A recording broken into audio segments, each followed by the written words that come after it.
Out here in the middle of nowhere, the woman began to feel terrified. What made it even more horrifying was that she saw the man covered in weapons, slowly walking toward her. Panicked, the woman could only back away, step by step. Then she threw down the basket in her hands and ran forward as fast as she could. But because she was pregnant, it was hard for her to move quickly.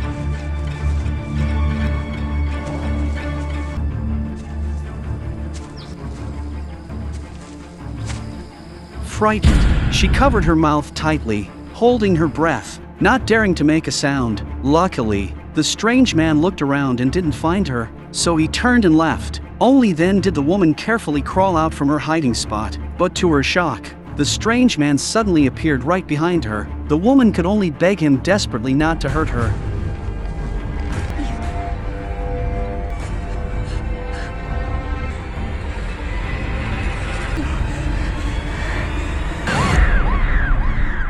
However, the nightmare was far from over. That day, Ethan took his pregnant wife, Haley, on a trip to the countryside to visit his sister Martha. Because Ethan was about to leave on a business trip, he didn't want to leave Haley alone at home, so he decided to let her stay with Martha for a while. But what he didn't know was that this visit would soon become Haley's worst nightmare. Before long, they finally arrived at their destination. Martha ran out excitedly and gave Haley a big hug. Seeing how well the two got along, Ethan felt relieved and happy. After giving a few simple instructions, he drove away. Haley followed Martha into the house, but the moment she stepped inside, she felt uneasy. The place was filled with strange decorations. The walls were covered with animal trophies, and the tables were lined with animal pelts. The eerie scene made Haley deeply uncomfortable. The two began chatting casually, but just then, a sudden and rapid knocking came from outside. Because the house was in such a remote area, Martha was always cautious. When she got no response,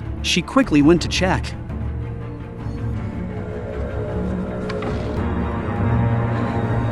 It turned out to be Loretta, the neighbor next door. Seeing that Martha had a guest, Loretta chatted briefly and then left. Martha and Haley went back inside and continued talking about Ethan's childhood. But just as their laughter filled the room, another knock echoed from the door. This time, without thinking, Martha went straight to open it. Haley reacted quickly and managed to slam the door shut again. Haley was terrified. She trembled as she shouted Martha's name, but from the blow she had taken, Martha was already unconscious on the floor. Outside, the banging continued relentlessly. Panicked, Haley dug through her bag for her phone, hoping to call for help. But in this desolate place, there was no signal at all. She was on the verge of breaking down, not knowing what to do. After thinking for a moment, Haley shouted that she had already called the police, hoping to scare the intruder away. Sure enough, after a while, the noise outside stopped completely, but Haley couldn't tell if the strange man had really gone. To find out,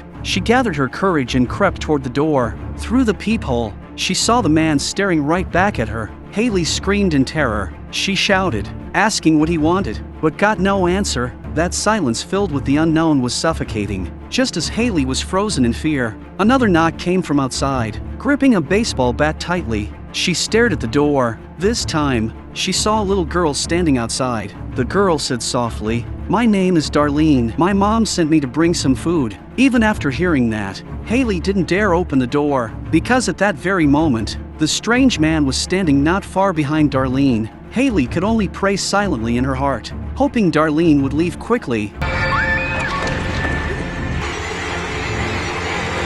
When Darlene saw Martha lying unconscious on the floor, she grew terrified again. Seeing this, Haley hurriedly explained that they had only knocked Martha out to stop the strange man from coming inside. At this point, all they could do was stay inside and quietly wait for a passerby to rescue them. But then, the sound of someone pounding on the door came again. It turned out Loretta, worried because her daughter hadn't come home, had come by to check on things. Meanwhile, inside the house, Haley grabbed a shotgun, ready to run out and rescue Loretta. Suddenly, she heard footsteps on the roof. Clearly, the strange man was up there. Who's here?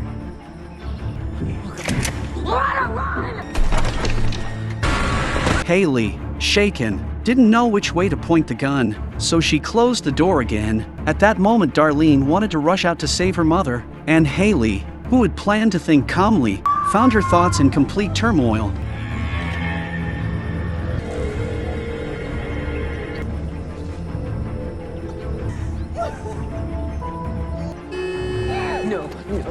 Reluctantly, the two of them opened the door only to see Loretta hanging from a car, her neck tightly bound. Seeing this, Darlene threw herself forward and desperately tried to pull her mother free. Haley watched in horror but couldn't bring herself to rush to help, because she had to protect the child inside her.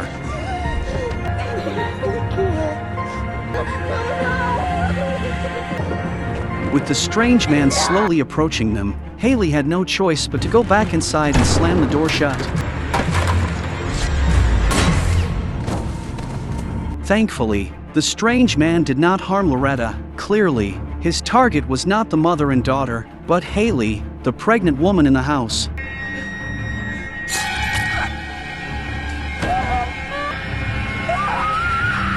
His intention, it seemed, was to use Loretta and Darlene to lure Haley out. Inside, Haley was frantic but utterly helpless. The shotgun lay beside her, but she had no idea how to use it. Haley sank into despair. Worse still, the sound of a car engine came from outside. Peering through the door, Haley saw a horrifying sight. A car was bearing down toward Loretta. Haley had no choice but to step outside, because she knew she was the only person who could save Loretta's life. Terrified though she was, Haley forced herself to act for the sake of the mother and child.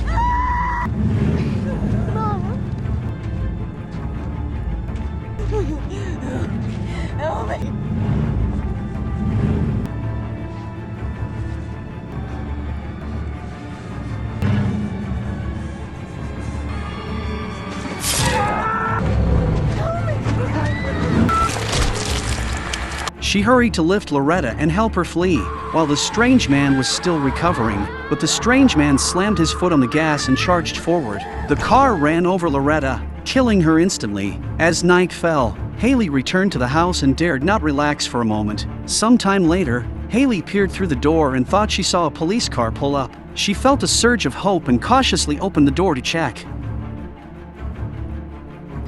Country. To her shock, the police car was empty. Realizing something was terribly wrong, she turned to run back inside and was grabbed by the strange man as he dragged Haley into the house. Martha woke up, seeing the scene. Martha pretended not to notice, slowly stood, and quietly picked up a knife from the table.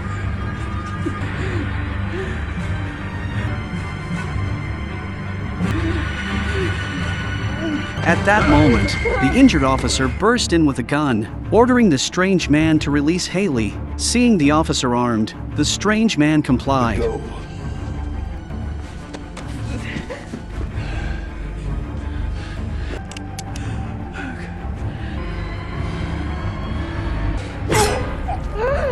But as he let go of Haley, Martha suddenly stabbed the officer in the neck. Haley was stunned and could not understand what was happening. Was Martha in league with the strange man?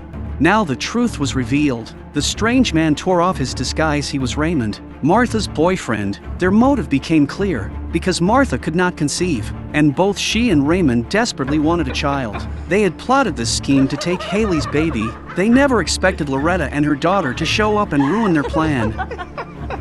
Haley was so shocked that her water broke. With Martha's help, the baby was delivered.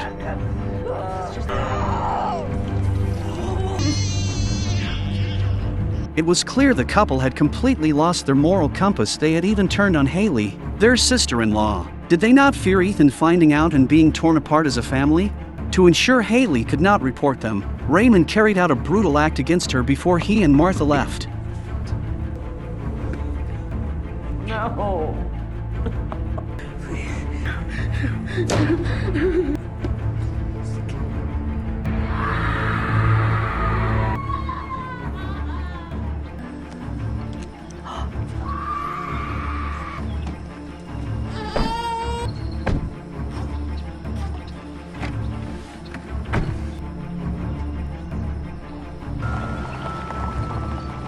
Haley could no longer identify them, and the two had shown themselves to be utterly ruthless in pursuit of their goal.